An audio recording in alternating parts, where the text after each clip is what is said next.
Ok, nous disons bonsoir à tous les participants qui sont déjà connectés et nous espérons que les autres vont nous rejoindre bientôt. Nous vous demandons pardon parce que nous ne parvenons pas à maîtriser à 100% la technologie. Mais par la grâce de Dieu, avec le temps, nous trouverons des stratégies pour que notre programme soit de plus en plus fluide. Nous disons merci au pasteur Jonathan qui est revenu et qui est en bon point, nous l'avons remarqué. Et merci aussi au pasteur Irénée qui est là ce soir. Merci vraiment pour l'attention que vous nous accordez et vous ne vous découragez pas malgré toutes les imperfections que nous avons dans le forum. Vous êtes là pour nous soutenir, pour nous encourager. Merci infiniment. Donc, nous n'allons pas tarder. Nous allons prier pour pouvoir commencer avec notre programme. Prions le Seigneur. Nous bénissons notre Dieu ce soir pour sa fidélité et son amour. Seigneur, tu nous aimes, tu ne nous as jamais abandonnés. Tu es toujours là pour nous soutenir, pour nous guider, pour nous conduire. Et nous sommes convaincus que ce programme, c'est pour nous bâtir, Seigneur. Seigneur, s'il te plaît, enseigne-nous ce qu'il faut pour que nous puissions croître et être de bons disciples, être de bons faiseurs de disciples aussi.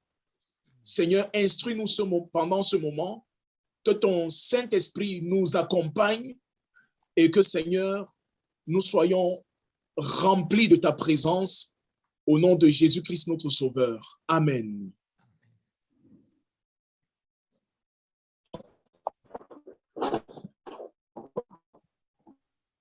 Voilà. Gloire au Seigneur. Amen. Nous avons commencé avec le sujet, n'est-ce pas? Oui. Frère Irénée, est-ce que tu as 2-3 pensées juste pour nous saluer et comme tu risques de nous quitter, est-ce que tu pourrais donner 2-3 pensées, juste quelque chose que le Seigneur t'a mis à cœur, 3 minutes peut-être, en parlant de la prière et de la parole de Dieu? Bien-aimé, c'est toujours un privilège de se rassembler pour écouter le Seigneur. Je suis très heureux de partager ce moment avec tous ceux qui ont pris le même train que nous. Merci pour cette semaine sainte, cette semaine pascale. Mon exhortation cet après-midi, c'est que le Seigneur nous a choisis, le Seigneur nous a élus, le Seigneur nous a aimés et le Seigneur veut être avec nous. Le Seigneur veut nous donner ce qu'il a le plus excellent dans sa vie pour nous. Le Seigneur veut que chacun, là où il est, soit le prolongement de sa volonté, le prolongement de sa gloire, le prolongement de sa majesté, de sa bonté ici-bas. Nous avons une mission, c'est de servir et de faire connaître notre Seigneur et Sauveur Jésus-Christ. Donc, j'invite tous ceux qui ont commencé avec nous de pouvoir se laisser dominer par le Saint-Esprit, de se laisser enseigner par le Saint-Esprit, d'apporter les doutes, la confusion ou bien l'incompréhension au Seigneur Jésus. Nous qui sommes devant vous, nous ne sommes que des outils que le Seigneur utilise. Mais chaque fois que nous travaillons ensemble, nous sommes aussi enseignés, nous apprenons et nous sommes heureux de partager ce moment avec vous. Que le Seigneur puisse vraiment vous visiter et vous amener à comprendre sa volonté. Si vos questions ne sont pas satisfaites, demandez plutôt au Saint-Esprit de vous éclairer, de vous donner la conviction que vous êtes sur le bon chemin. Et je veux vraiment que nous puissions utiliser cette puissance que le Seigneur nous donne de pouvoir dominer tout esprit de confusion, de pouvoir annuler tout esprit de doute dans nos pensées. Que nos pensées soient dépendantes du Saint-Esprit, que le Saint-Esprit puisse utiliser nos pensées pour pouvoir faire quelque chose de meilleur. Bonne soirée à vous. Nous sommes ensemble. Je vous écoute. Merci, Papa Jonathan, d'être revenu. Je demande pardon à l'assistance parce que je suis encore au travail. Je ne suis pas avec Papa Jonathan dans son bureau. Donc, nous allons travailler ensemble. Le Seigneur est avec nous. Amen. Amen. J'ai profité d'ajouter Maman Sidonie. Elle est sur WhatsApp. J'espère qu'elle va rester en ligne. Comme je suis seul, ça pourra être difficile. Bon, on va essayer. Et sans plus tarder, j'aimerais commencer avec notre leçon qui est la parole de Dieu et la prière. Donc, voilà. Donc, je dois démarrer.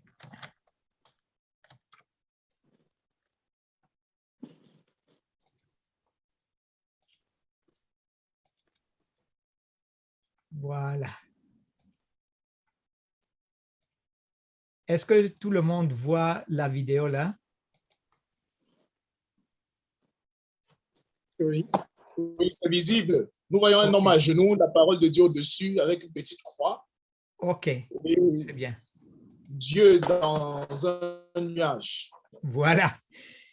Vous savez qu'on ne veut pas représenter Dieu en tant que personne, on écrit simplement son nom. OK, donc ce soir, nous avons le sujet très intéressant qui parle de la parole de Dieu et de la prière. Lorsque nous parlons, peut-être il y a quelqu'un qui a le micro ouvert, peut-être que vous les arrêtez, comme ça il n'y a pas trop d'interférences. Merci beaucoup. Quand on parle, surtout en Afrique francophone, mais peut-être aussi au Nigeria, parce que dernièrement, nous étions en voyage et ma chérie, ma femme, elle a parlé avec un jeune homme en route et c'était un Nigérian. Et nous nous sommes très vite aperçus que c'était un homme qui connaissait aussi la parole de Dieu. Donc, quand je suis en Afrique et aussi en Europe avec les personnes d'origine africaine, la parole de Dieu, c'est un sujet trop connu. Et peut-être que chez toi, lorsque tu vois qu'on veut parler de la parole de Dieu et de la prière, tu vas te dire, ah, je connais ça.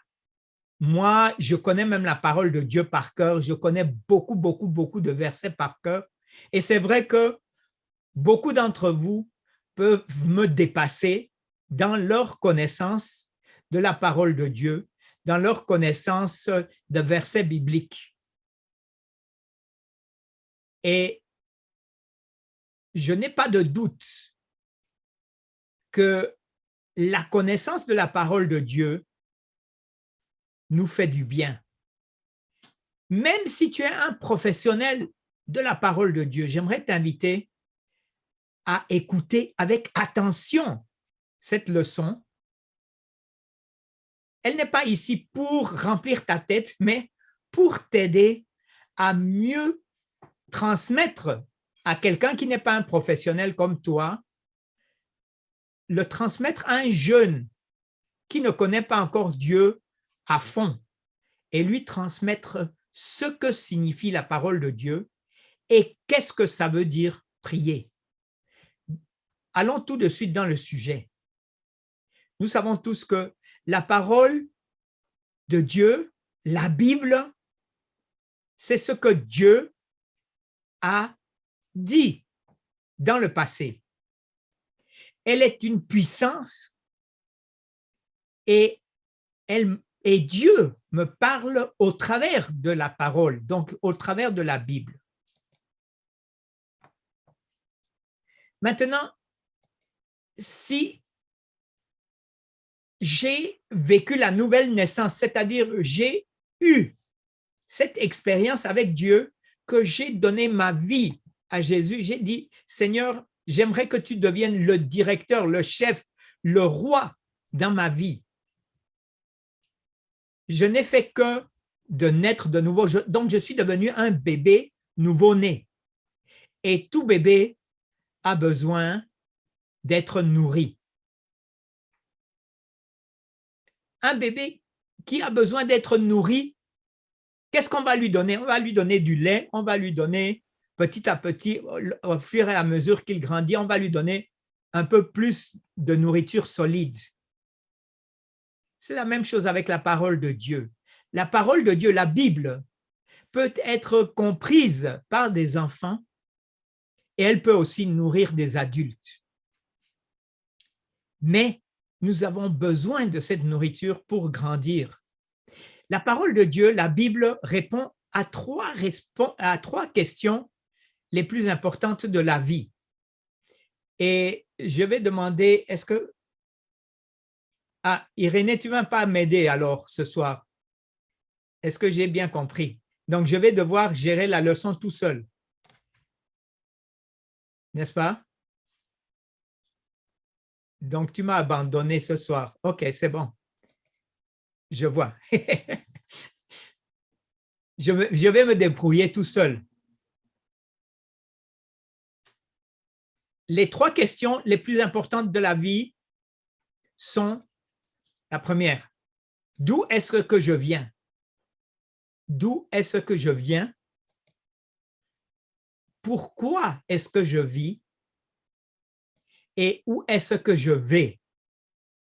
Ces trois questions sont fondamentales pour tout homme, pour tout être humain.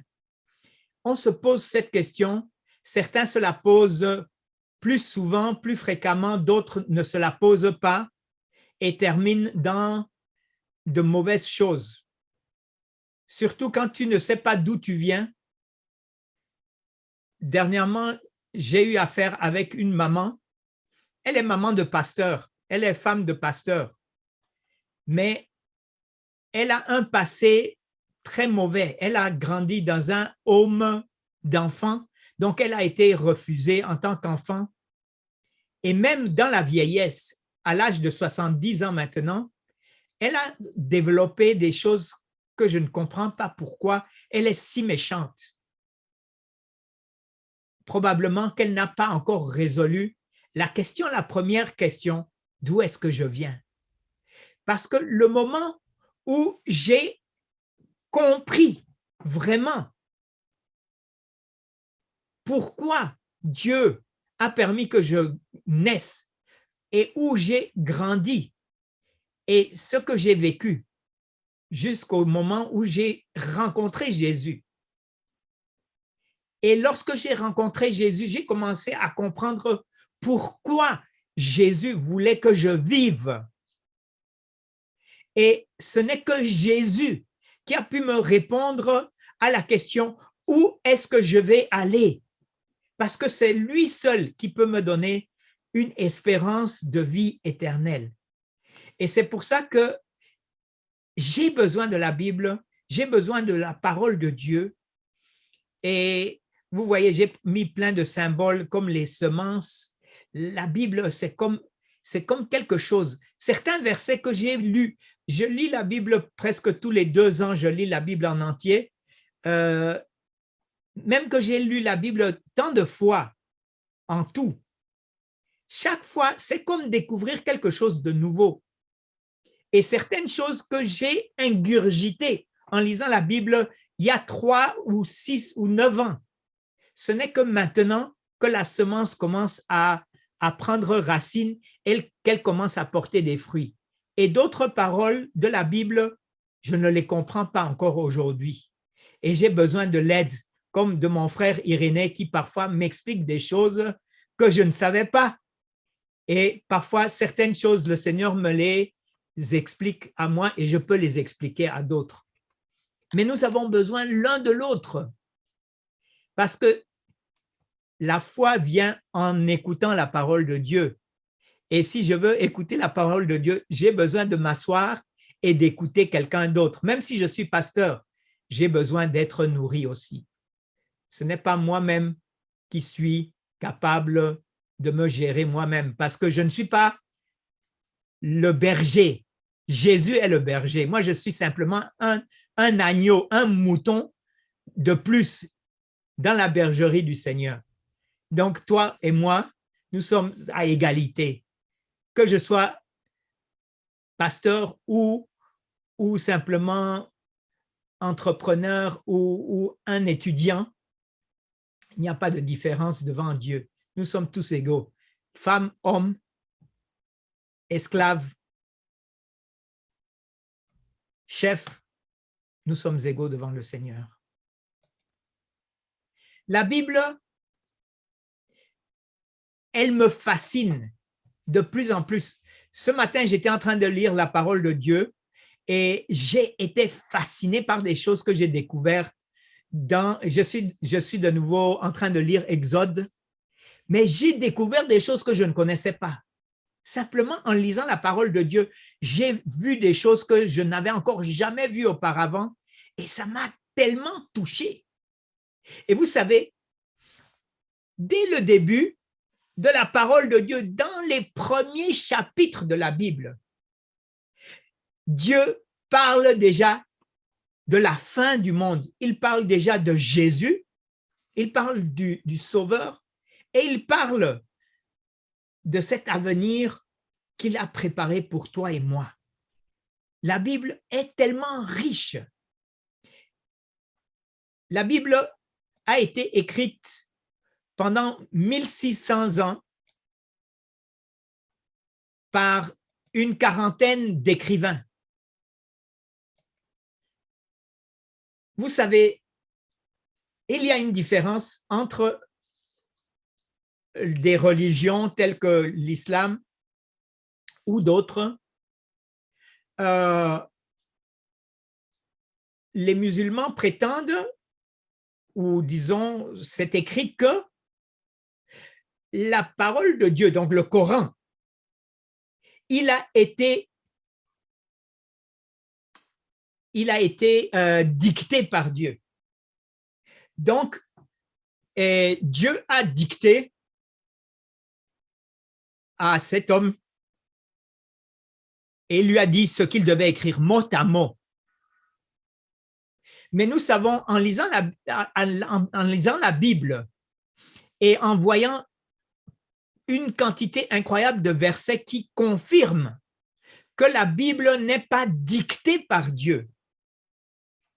Lorsque je lis Ésaïe, ou est-ce que je lis Jean, ou si je lis les livres de Moïse, il y a toujours la personne qui a écrit, elle était inspirée de Dieu. Toute écriture est inspirée de Dieu et utile pour enseigner, mais elle est inspirée de Dieu. Elle n'est pas dictée par Dieu. Donc, c'est Dieu qui a inspiré ces personnes et ces personnes ont écrit. Donc, il y a une différence entre la dictée et l'inspiration. Et c'est pour ça que la Bible, elle ne nous dit pas « lève-toi à telle et telle heure, fais telle et telle chose, rends-toi à tel et tel endroit et fais ceci et cela ». La Bible est un instrument par lequel Dieu parle personnellement. Tu as besoin du Saint-Esprit pour comprendre la parole de Dieu, mais ce n'est pas comme le Coran qui demande d'être lu et appris par cœur parce que c'est presque magique. La Bible, elle aimerait être décortiquée et comprise grâce au Saint-Esprit qui nous explique ce que Dieu voulait dire en inspirant un tel et un autre. Donc, la parole de Dieu, la Bible, elle a été révélée. Et c'est ce verset que je viens de mentionner avant, 2 Timothée 3, versets 16 et 17. Toute écriture est inspirée de Dieu et utile pour enseigner, pour convaincre, pour corriger, pour instruire dans la justice, afin que l'homme de Dieu soit accompli et prêt à toute bonne œuvre. Nous voyons aussi 2 Pierre 1, verset 21, qui dit « C'est poussé par le Saint-Esprit que des hommes ont parlé de la part de Dieu. » Vous voyez? Ils ont parlé de la part de Dieu. Connaître la parole de Dieu, c'est vivre. Parce que la parole de Dieu, c'est comme une lampe comme une lampe à mes pieds et une lumière sur mon sentier. C'est le psaume 119, le plus long, qui nous dit ça. Et est-ce que, si tu regardes cette parole, elle dit, ta parole est comme une lampe à mes pieds et c'est une lumière sur mon sentier. C'est-à-dire que quand je vois la parole de Dieu, elle m'aide jour après jour. Ce n'est pas un phare qui regarde à 3 kilomètres à l'avance, mais c'est une lampe qui montre un pas après l'autre. Ça m'aide à aller un pas après l'autre. Celui qui croit qu'il est déjà champion, il va tomber. Faisons attention à chacun de nos pas. Et nous avons besoin de la parole de Dieu pour nous humilier journalièrement devant le Seigneur. Jésus répondit, l'homme ne vivra pas de pain seulement, mais de toute parole qui sorte de la bouche de Dieu. Matthieu 4, verset 4. Lorsque Josué était inspiré par Dieu, dans Josué 1, verset 8, il est dit que Dieu parla à Josué, il lui dit que ce livre ne s'éloigne point de ta bouche. Médite-le jour et nuit pour agir fidèlement selon tout ce qui est écrit. Car c'est alors que tu auras du succès dans tes entreprises et tu agiras avec sagesse. C'est ce que Dieu veut nous donner. Dieu veut nous envoyer le Saint-Esprit et nous donner sa parole pour que nous sachions mieux gérer nos vies, pour que nous sachions encore mieux faire les choses qui plaisent à Dieu. Et si ça plaît à Dieu, je peux t'assurer, ça ne va déranger que ceux qui n'aiment pas Dieu. Mais ça ne va pas faire du mal. Tout ce qui est de Dieu ne fait pas du mal à l'homme. Ça ne fait que du bien. Lire la Bible à haute voix, à cœur ouvert et se poser ces 3 questions.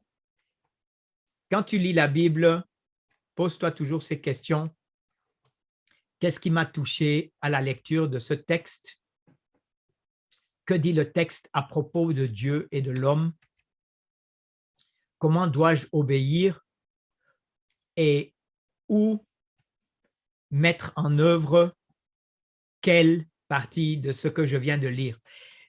Je sais, c'est une manière de lire la Bible, mais elle est très intéressante. Essayez-le. Et vous savez, je vais vous passer tout ce matériel que vous voyez maintenant. Vous le recevez et vous pouvez revoir les versets bibliques que j'ai mentionnés. La prière, c'est communiquer avec Dieu. Donc, nous nous approchons maintenant du thème de la prière. Mes frères et sœurs, je peux vous assurer que j'ai rarement rencontré des hommes et des femmes qui priaient avec plus de ferveur que vous autres, les Camerounais, certains Congolais. Mais vous, quand vous priez, on vous entend. Et vous savez prier. Vous savez faire des veillées. Vous savez passer des nuits dans la prière. Et c'est merveilleux. C'est nécessaire que nous passions du temps dans la prière. Malgré cela, malgré que vous êtes des professionnels de la prière, je vous prie d'écouter quelques instants ces paroles que j'aimerais vous adresser maintenant. Qu'est-ce que la prière? Est-ce que la prière, c'est simplement dire à Dieu ce qu'il doit faire? Est-ce que je suis en train de donner des ordres à mon serviteur Dieu pour qu'il fasse ma volonté? Parfois, quand je suis dans certaines églises, j'ai l'impression que les gens donnent des ordres à Dieu et ils lui disent fais ceci, fais cela, fais cela, fais cela, guéris cette personne parce que tu as promis de guérir, donne-moi à manger, donne. Est-ce que c'est ça la prière, mon frère? Est-ce que c'est ça la prière, ma sœur? Peut-être, mais peut-être c'est un peu différent. Est-ce que tu peux parler de cette manière avec ton Père? Certains d'entre nous, nous ne pouvons même pas regarder notre Père dans les yeux quand nous parlons avec lui. Et quand nous nous adressons à Dieu, nous parlons comme si Dieu était notre enfant. Pourtant, c'est notre Père. Donc, utilisons plus de respect pour Dieu lorsque nous lui parlons. Parce que, vous savez, la prière, elle est bien plus que simplement adresser des requêtes à Dieu. La prière, c'est communiquer avec Dieu, c'est-à-dire je parle, mais j'écoute aussi. Ma vocation est de vivre dans la présence de Dieu parce que mon Père céleste me connaît et il m'aime et il sait ce dont j'ai besoin avant que je lui dise oh. Mais il aime que je passe du temps avec lui. Peut-être que c'est la raison pour laquelle il ne répond pas rapidement, parce qu'il aimerait que je passe encore plus de temps avec lui. Jésus me guide et il veut me révéler des secrets. Et lorsque je prie et que je sais écouter, je sais aussi ce qu'il veut me dire. Je commence à affiner mon oreille pour entendre encore mieux ce que Dieu veut me dire. Avec lui, je peux parler de tout. Et je te dis que je dis tout à Dieu. Les injustices qu'on me fait à moi, je l'ai dit à mon papa. Et mon papa ne me chasse pas loin. Il dit, viens mon enfant, écoute, je souffre avec toi, mais prends patience, aime, pardonne, bénis tes ennemis. Bénis ceux qui te maudissent. Quelques facettes de la prière. Regardez, il y a une liste ici et je ne sais pas si... Oui, Pasteur Rosier, est-ce que tu pourrais me lire cette liste? Est-ce que tu pourrais m'assister? Parce que les gens sont déjà un peu fatigués d'entendre ma voix. Donc, confesser. Voilà, je donne la liste. Voilà. Voilà. Nous avons confessé mes péchés devant Dieu, remercier Dieu, le louer pour ce qu'il a fait, l'adorer pour ce qu'il est, prier en langue, prier pour les autres. Voilà quelques facettes. Oui, merci beaucoup, mon frère. Quelques facettes de la prière. Donc, vous voyez, ce n'est pas simplement dire à Dieu ce qu'il doit faire. Oh. C'est aussi confesser. Lui dire, Seigneur, j'ai refait l'erreur que je ne voulais pas faire. Je te demande pardon. Je te remercie pour tout. Là, vous êtes fort. Camerounais, vous êtes fort à remercier le Seigneur. Donc, je ne vous enseigne rien de nouveau. Louer le Seigneur pour ce qu'il a fait. L'adorer pour ce qu'il est.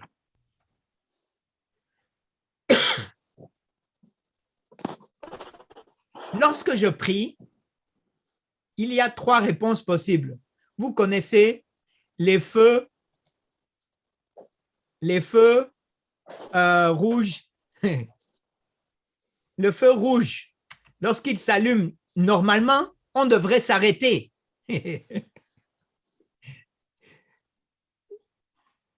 Le feu rouge, la réponse de Dieu, quand il dit non, il faut s'arrêter. Je ne peux pas continuer. Il y a le feu orange.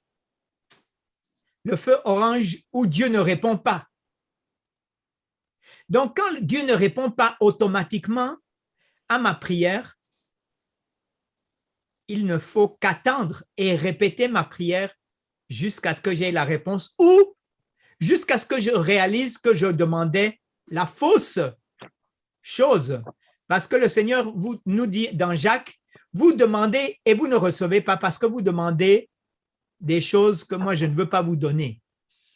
Donc, apprenons à bien écouter. Si Dieu ne répond pas, je dois être patient, mais peut-être aussi corriger ma prière. C'est comme l'enfant. Si un enfant vient demander à son père une moto, l'enfant qui a 10 ans, est-ce que papa peut lui donner une moto? Non. Peut-être que si le Seigneur lui aide, il va peut-être lui donner un vélo pour que l'enfant commence à apprendre à manier un vélo sur la route. Mais même à cet âge-là, c'est un peu dangereux. Donc, l'enfant devra attendre quelques années jusqu'à ce que le papa réponde à sa prière. La même chose avec notre Père. Il sait mieux que toi ce dont tu as besoin. Et le feu vert, c'est quand Dieu dit simplement oui, vas-y, tu peux continuer. Donc, regardons ces 3 feux. Le non, je ne continue pas. Mais trop souvent, mes frères et sœurs, Dieu nous dit non et nous passons quand même à rouge. J'ai déjà vu ça à tant de fois. Ce n'est pas seulement à Yaoundé ou à Douala où on passe quand le feu est rouge. C'est aussi en Europe. Trop souvent, Dieu nous dit non et nous continuons. Apprenons à obéir parce que Dieu n'est pas intéressé au sacrifice. Il est intéressé à notre obéissance. En ce qui concerne la voix de Dieu, nous sommes en train de parler de la prière, n'est-ce pas? Et maintenant, ce même sujet se prête à entendre la voix de Dieu. Quand je lis dans la parole de Dieu, Pasteur Rosier, tu pourrais nous lire ce verset? Est-ce que tu le vois même? J'ai ma Bible. Hein? Quand je lis la Bible, je peux entendre une voix intérieure divine qui me parle personnellement. Entendre la voix de Dieu, tu pourrais lire, tu vas le voir à l'instant. Voilà, Jean 10. Tu pourrais me le lire, s'il te plaît. Tu le vois à l'écran. Voilà, car mes brebis entendent ma voix et je les connais et elles me suivent. Et le prochain verset qui est Psaume 23. Psaume 23. 1 à 2, hein? Bon, tu peux le lire comme je l'ai écrit là parce que c'est un peu différent. Voilà, l'Éternel est mon berger, il me conduit dans la bonne direction. Et c'est ce que veulent dire les 2 premiers versets. J'ai un ami qui était un général d'une armée. Je ne vais pas vous parler de quelle armée, mais dans un pays musulman. Et il était une armée d'un pays très connu. Et mon ami avait refusé de connaître Dieu parce que au travers de l'islam, il n'avait pas appris à connaître un Dieu d'amour. Donc, il avait décidé d'être athéiste. Il était athée. Et un jour, il a reçu une Bible et il a commencé à lire le psaume 23. Et lorsqu'il a lu ce verset, « L'Éternel est mon berger, je ne manquerai de rien. Le Seigneur prend soin de moi. » Mon ami est tombé à genoux et a commencé à pleurer comme un bébé, lui qui n'avait plus jamais pleuré depuis son enfance. Cet homme âgé a commencé à pleurer comme un bébé et il a accepté Jésus dans sa vie en découvrant un Dieu d'amour qu'il ne connaissait pas. Et c'était simplement en lisant les premiers versets de Psaume 23. Et je vous dis, c'est incroyable. C'est incroyable ce que Dieu veut vraiment faire. Il veut utiliser sa parole pour nous adresser la parole. Il veut utiliser la Bible pour se faire connaître à nous. Dieu nous parle au travers de la Bible, en lisant la Bible, en lisant la parole de Dieu. Au travers de la parole... Attendez, il y a un micro qui est allumé quelque part.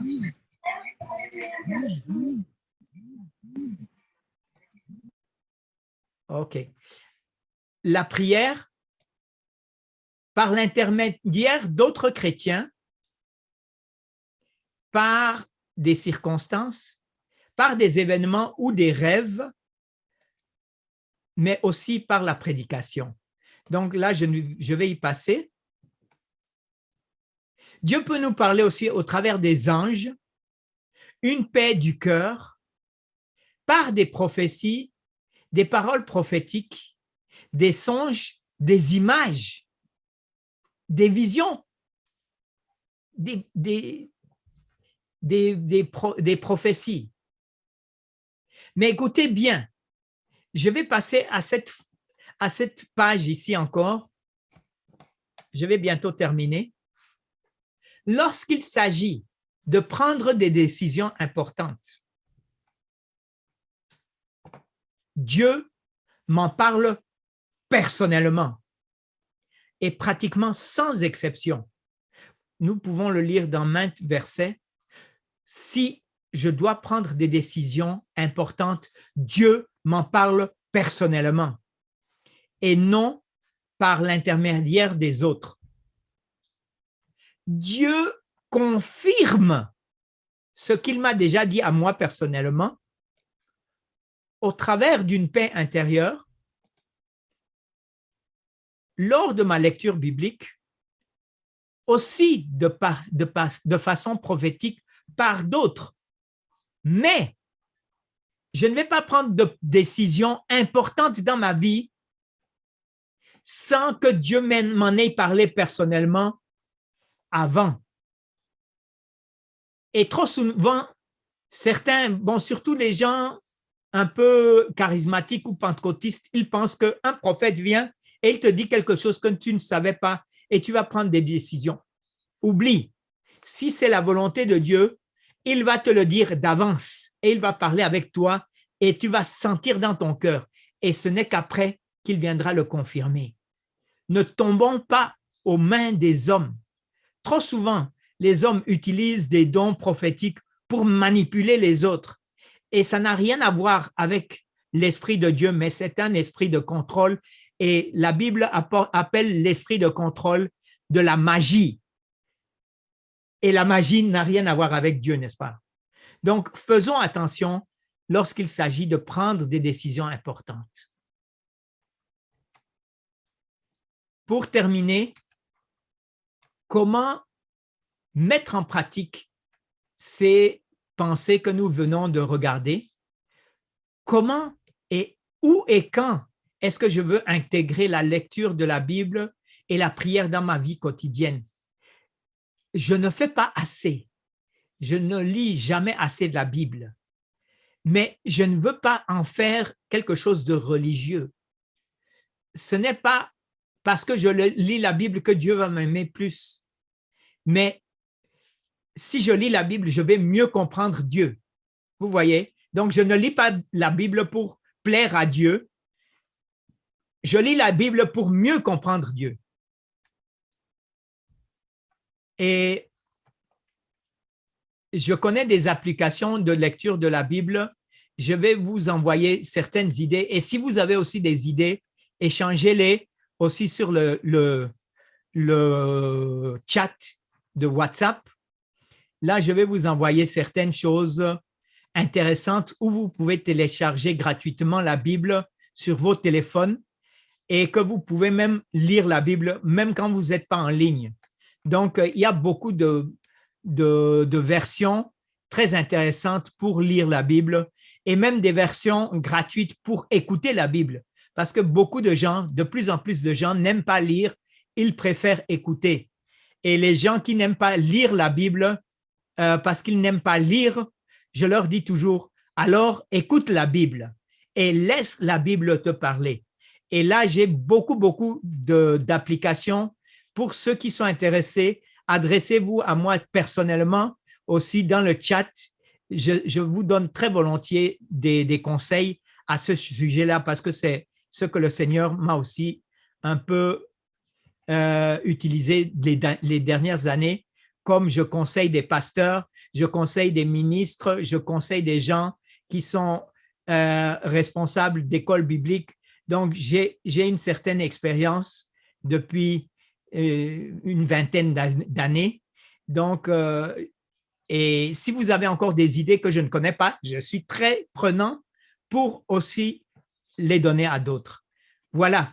Mais que le Seigneur vous bénisse et le pasteur Rosier va fermer le paquet en priant pour nous.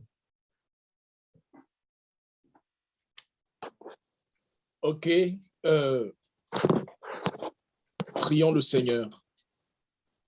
Seigneur, nous te disons merci infiniment et nous te rendons grâce pour cet enseignement particulier, cet enseignement de ce soir que nous avons reçu du pasteur Jonathan. Seigneur, merci parce que nous avons découvert des choses que nous ne savions pas hier. Nous avons même fait tellement d'erreurs dans la prière et même dans la lecture de ta parole. Nous avons fait des choses par ignorance. Mais Seigneur, aujourd'hui, tu nous as enseigné, tu nous as instruits et nous connaissons, nous avons appris quelque chose de nouveau. Merci Seigneur. Maintenant, Seigneur, continue à enraciner tout cela en nous et donne-nous, Seigneur Dieu Tout-Puissant, de pouvoir mettre en pratique ce que nous avons reçu et que surtout, la gloire puisse te revenir au nom de Jésus-Christ, notre Sauveur. Amen. Amen.